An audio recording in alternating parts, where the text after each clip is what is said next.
resumo de Macabeus 11 começa com a traição do rei do Egito Ptolomeu VI, Filometor, contra seu genro Alexandre Balas. Ptolomeu se alia a Demétrio II, o novo pretendente ao trono. Após uma série de batalhas, Alexandre é morto e Ptolomeu morre logo em seguida, deixando Demétrio II no trono. Jonatas, o líder judeu, continua a se posicionar estrategicamente para assegurar a autonomia de Israel, obtendo um tratado favorável de Demétrio II. No final do capítulo, uma nova ameaça surge com a ascensão de Antíoco VI e Jonatas demonstra sua força militar, consolidando sua lideração. Vamos à leitura.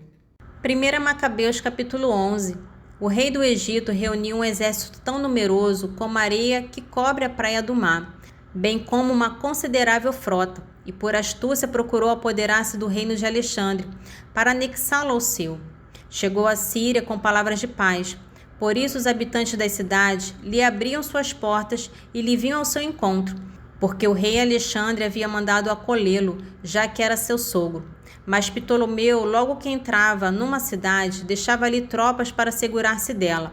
Quando se aproximou de Azoto, mostraram-lhe o templo de Dagom destruído pelo fogo, a própria Azoto e os arrabaldes da cidade em ruínas, os cadáveres espalhados por terra e os restos calcinados daqueles que haviam sido queimados na guerra, postos em montes sobre seu caminho. Acusaram igualmente Jonatas, contando ao rei tudo o que ele havia feito, mas o rei guardou silêncio. Jonatas veio ao encontro com pompa até Jope, onde se saudaram mutuamente e ali passaram a noite. Em seguida, Jonatas acompanhou o rei até o rio, chamado Eletero, e voltou a Jerusalém. O rei Ptolomeu estabeleceu assim seu poderio sobre todas as cidades, da costa até a cidade marítima de Seleucia, forjando maus desígnios contra Alexandre. Mandou dizer ao rei Demétrio: "Vem, façamos juntos uma aliança. Eu te darei minha filha, a mulher de Alexandre, e tu reinarás no reino de teu pai. Lamento com razão de ter lhe dado minha filha, porque ele procurou matar-me, e acusou assim porque cobiçava seu reino. Retomou-lhe sua filha para dar-lhe a Demétrio, separando-se dele e manifestando-lhe assim sua inimizade pública. Ptolomeu entrou em Antioquia e cingiu-se com um duplo diadema, o do Egito e o da Ásia. Nesse interim, o rei Alexandre achava-se na Sicília, cujos habitantes se haviam revoltado. Mas logo avisado, veio para travar o combate. Ptolomeu fez sair seu exército, avançou com forças imponentes e o pôs em fuga. Enquanto o rei Ptolomeu triunfava, Alexandre chegou à Arábia para procurar ali um asilo, mas o árabe Sabidiel mandou cortar-lhe a cabeça e enviou-lhe ao rei do Egito. Ptolomeu morreu 3 dias depois, e as guarnições que ele havia posto nas fortalezas foram massacradas pelos habitantes das cidades vizinhas. Demétrio começou a reinar pelo ano 167. Nessa época, Jonatas convocou os homens da Judéia para atacar a fortaleza de Jerusalém e construiu com esse intuito numerosas máquinas de guerra. Imediatamente, alguns ímpios, animados de ódio para com sua própria nação, dirigiram-se ao rei e lhe contaram que Jonatas sitiava a fortaleza. Com essa notícia, ele se irritou e, pondo-se logo a caminho, alcançou Ptolemaida. De lá escreveu a Jonatas que não atacasse a fortaleza e que viesse ter com ele o mais depressa possível para conferenciar com ele. Mas Jonatas, logo que recebeu a mensagem, deu ordem para continuar o cerco e, escolhendo alguns dos mais antigos de Israel e alguns sacerdotes, entregou-se ao perigo. Levou consigo ouro, prata, vestes e inúmeros outros presentes e foi a Ptolemaida encontrar-se com o rei, antes o qual encontrou graça. Com efeito, ainda que alguns renegados de sua nação o combatessem, o rei tratou como haviam feito seus predecessores e exaltou à vista de seus cortesãos. Confirmou no sumo sacerdócio e em todos os títulos que ele recebera anteriormente, e o considerou como um de seus primeiros amigos. Jonatas pediu ao rei que lhe concedesse imunidade de impostos na Judéia e nos 3 distritos da Samaria, prometendo-lhe em troca 300 talentos. Consentiu o rei e escreveu a Jonatas sobre esse assunto uma carta assim lavrada. O rei Demétrio a seu irmão Jonatas e ao povo judeu saudações. Para a vossa informação, enviamos também a vós uma cópia da carta que escrevemos a vosso respeito a Lástenes, nosso parente. O rei Demétrio a seu pai Lástenes saudações. Resolvemos fazer bem à nação dos judeus, nossos leais amigos, em vista de seus bons sentimentos a nosso respeito. Confirmamo-lhes, pois, a posse do território da Judéia e dos 3 distritos de Afarema, de Lida e Ramataim, arrebatados da Samaria, para serem anexados a Judéias, e todos seus lucros pertencerão aos que sacrificam em Jerusalém, em lugar do tributo que a cada ano o rei cobrava dos frutos da terra e das árvores. Desde agora, deixamo-lhes liberalmente tudo que nos cabe do dízimo e do imposto, a taxa das salinas e as coroas que nos eram dadas. Dessas vontades nada será anulado, nem agora nem nunca. Cuidai, pois, agora de fazer uma cópia e entregai a Jonatas, para que ela seja gravada e colocada na montanha santa. Viu Demétrio que a terra estava tranquila diante dele e que nada lhe resistia. Foi por isso que ele licenciou seu exército e mandou seus soldados cada um para sua casa, com exceção das forças mercenárias que ele havia recrutado nas ilhas estrangeiras. Com essa decisão, ele desagradou todas as tropas de seus pais. Todavia, Trifão, antigo partidário de Alexandre, verificando que todo o exército murmurava contra Demétrio, foi procurar Imalcué, o árabe que estava criando Antíoco, o jovem filho de Alexandre. Instou para que ele entregasse o menino, a fim de fazê-lo reinar no lugar de seu pai, contando-lhe tudo o que havia feito Demétrio e a hostilidade que seu exército nutria contra ele, e lá se demorou muitos dias. Nesse meio tempo, Jonatas mandou pedir ao rei Demétrio que retirasse as tropas que se achavam na fortaleza de Jerusalém e de outras fortalezas, porque elas guerreavam contra Israel. Demétrio mandou a Jonatas esta resposta: não só farei isso por ti e por teu povo, mas cumularei de honras a ti e a tua nação, assim que tiver ocasião. Agora farias bem em me enviar homens em meu socorro, porque meus soldados me abandonaram. No mesmo instante enviou Jonatas a Antioquia 3.000 homens valorosos que se ajuntaram ao rei, e este sentiu-se muito feliz com sua chegada. Com efeito, os habitantes da cidade se uniram em número de aproximadamente 120.000, com o intuito de matar o rei. Este refugiou-se no seu palácio e o povo, ocupando as ruas da cidade, começou a atacar. Então o rei chamou os judeus em seu auxílio e todos se agruparam ao redor dele.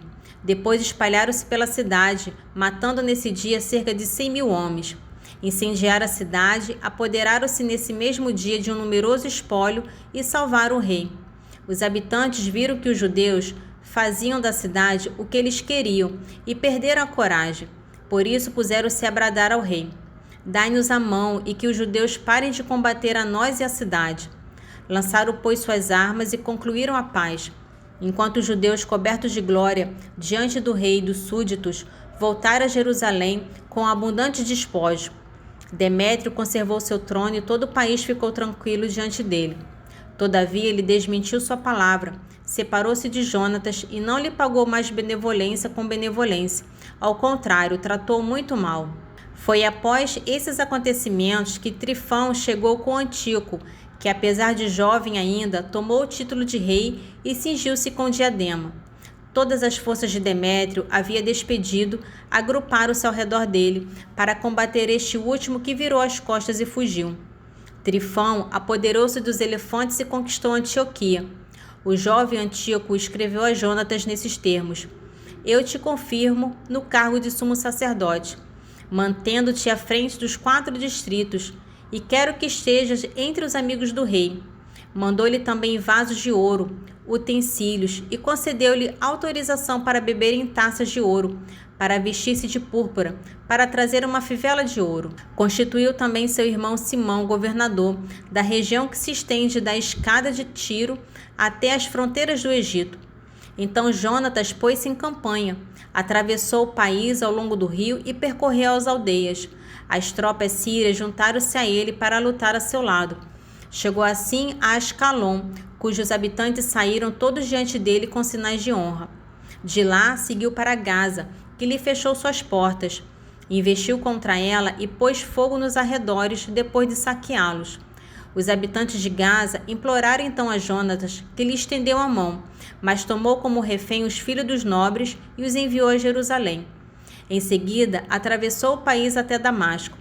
soube Jonatas que os generais de Demétrio tinham chegado a Cedes na Galiléia, com um forte exército, com a intenção de pôr fim à sua atividade. Foi contra eles e deixou na terra seu irmão Simão. Este acampou contra Bet-Su, combateu por muito tempo e a sitiou. Por fim, os habitantes pediram-lhe a paz. Ele concordou, mas os expulsou da cidade, da qual se apoderou para estabelecer ali uma guarnição. Jonatas acampou com seu exército perto do lago de Genesá, e pela manhã muito cedo penetrou na planície de Assó. Logo, o exército estrangeiro avançou contra ele na planície e prepararam emboscadas nas montanhas, enquanto o exército marchava reto para a frente. As tropas de emboscada saíram de seu esconderijo e travaram a luta. Todos os homens de Jonatas fugiram. Não ficou nenhum, a não ser Matatias, filho de Absalão, e Judas, filho de Calfis, chefe da milícia.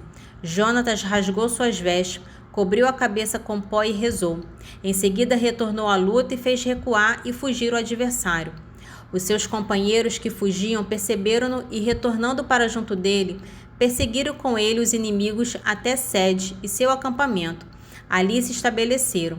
Naquele dia morreram cerca de 3.000 estrangeiros, e Jonatas voltou a Jerusalém. Nesse trecho final de Romanos 15, Paulo compartilha seus planos de viagem, expressando seu desejo de visitar a igreja em Roma, no caminho para sua missão na Espanha. Ele também revela que sua prioridade imediata é entregar uma coleta de fundos às igrejas da Judéia, um ato que simboliza a unidade entre cristãos judeus e gentios. A sessão culmina com um pedido de oração, mostrando sua dependência da comunidade cristã e sua fé na providência divina. Romanos, capítulo 15, dos versículos 23 ao 33. Mas agora já não tenho com que me ocupar nessas terras, e como há muitos anos tenho saudade de vós, espero ver-vos de passagem quando eu for à Espanha.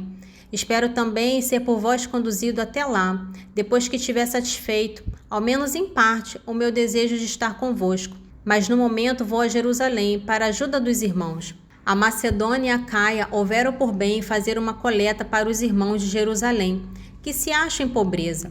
Houveram-no por bem, aliás, o devem a eles, pois se os pagãos têm parte nos bens espirituais dos judeus, devem por sua vez assisti-los com os bens materiais. Logo que eu tiver desempenhado essa incumbência e lhes tiver feito entrega fiel dessa coleta, irei à Espanha, passando por vós. E sei que quando for ter convosco, irei com todas as riquezas das bênçãos de Cristo. Rogo-vos, irmãos, em nome de nosso Senhor Jesus Cristo e em nome da caridade que é dada pelo Espírito, combatei comigo, dirigindo vossas orações a Deus por mim, para que eu escape dos infiéis que estão na Judéia, e para que o auxílio que leva a Jerusalém seja bem acolhido pelos irmãos. Então poderei ir ver-vos com alegria, e se for a vontade de Deus, encontrar no vosso meio algum repouso, e o Deus da paz esteja com todos vocês. Amém. Nesse trecho inicial de Romanos capítulo 16, Paulo dedica um espaço significativo para saudar e elogiar vários colaboradores e amigos que estão em Roma. Ele começa com uma recomendação formal de Febe, a portadora da carta, e em seguida menciona a família de Príscila e Áquila e outros importantes membros da comunidade, destacando a importância da colaboração e do reconhecimento dentro da igreja. Romanos, capítulo 16, dos versículos 1 ao 9. Recomendo-vos a nossa irmã Febe, que é diaconisa da igreja de Cênceres, para que a recebais no Senhor, de modo digno dos santos, e a ajudeis em qualquer coisa que de vós venha precisar, porque ela tem ajudado a muitos e também a mim. Saudai Prisca e Áquila, meus cooperadores em Cristo Jesus. Pela minha vida, eles expuseram as suas cabeças, e isso lhes agradeço, não só eu, mas também todas as igrejas dos gentios. Saudai também a comunidade que se reúne em sua casa. Saudai o meu querido Epêneto, que foi as primícias da Ásia para Cristo. Saudai Maria, que muito trabalhou por vós. Saudai Andrônico e Júnias, meus parentes e companheiros de prisão, os quais são muitos estimados entre os apóstolos e se tornaram discípulos de Cristo antes de mim. Saudai Ampliato, amicíssimo meu no Senhor.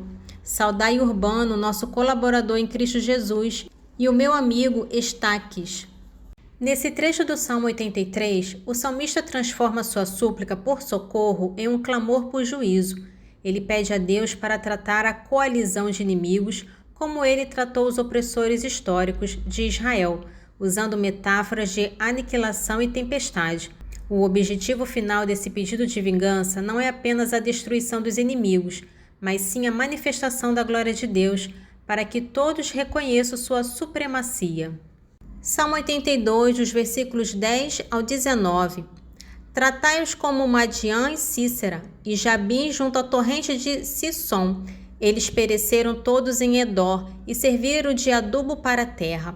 Tratai seus chefes como Oreb e Zebe, como Zebá e Salmana, seus príncipes, que disseram: tomemos posse das terras onde Deus reside.